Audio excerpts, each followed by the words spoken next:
You know, a lot of people ask, why would I garden in containers? I've got plenty of land, and I'm gardening now in containers, and people just want to know why. And a lot of people want to know why I'm gardening, raising blackberries in containers. That's a big question.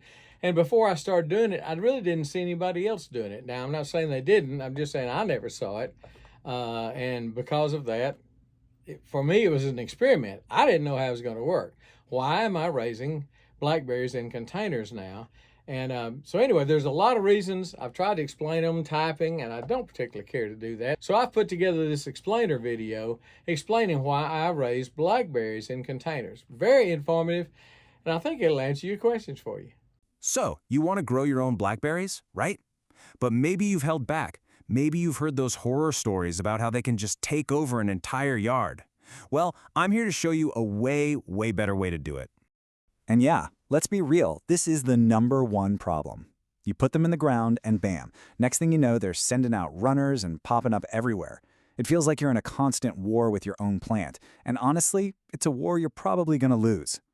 But what if I told you that you could get all those amazing, delicious berries without any of that invasive chaos? The answer is actually pretty simple, and as you're about to see, it's crazy effective. The whole trick is to get them out of the ground completely. Now, this isn't just some clever little hack.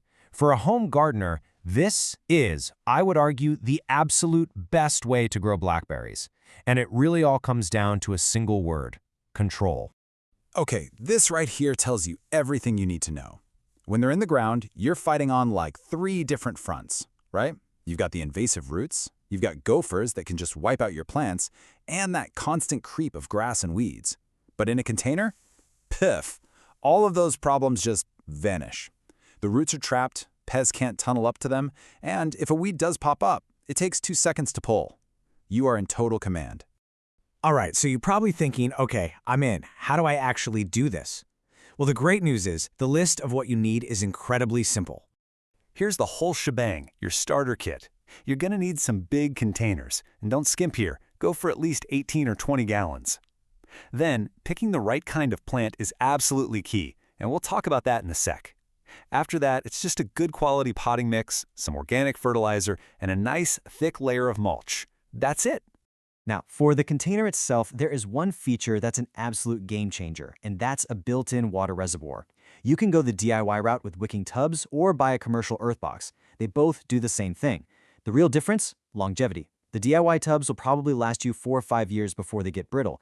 An earthbox, on the other hand, could last you over 20 years. So it's really a classic DIY and replace versus buy it for life kind of decision. Okay, this is super important. The variety of blackberry you choose makes a huge difference. You want to look for what's called a primocane variety, like Primark Freedom.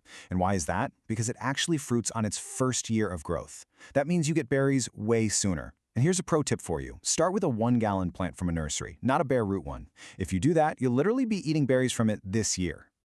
All right, now for the really fun part: getting that plant settled into its new home. This method is so simple, and it'll get your blackberry bush off to an amazing start. It really is just 4 easy steps. First, you just plant the bush at the same depth that was already in its nursery pot. Easy. Second, dig a little trench on one side of the pot. This is a great trick to keep that strong fertilizer from burning the base of the plant. Third, pour about a pound of organic fertilizer right into that trench. And last, cover it all up with a fantastic mulch combo, some chicken litter for nutrients, and wood chips right on top. Done. So, once your blackberry is all planted, you're not quite finished. The next step is all about managing its crazy growth, so you can get the biggest harvest possible. And don't get intimidated by the word trellis. This is so simple to build. All you need are a couple of T-posts and some galvanized wire.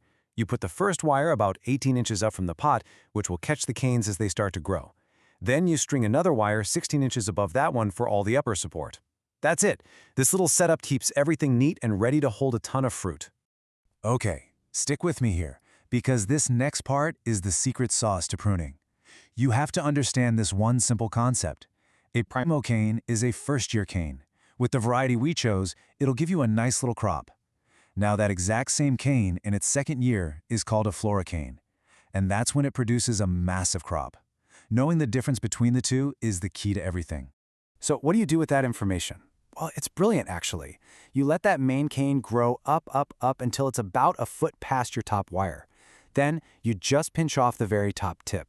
That's a signal to the plant. It's like you're telling it, hey, stop growing up and start branching out. And those side branches, the laterals, that is exactly where most of your berries are going to grow.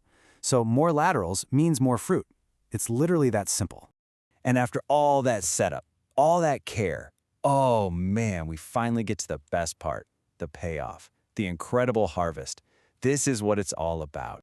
And I'm not talking about your average tiny little berries here. No way. We are talking about absolute monsters.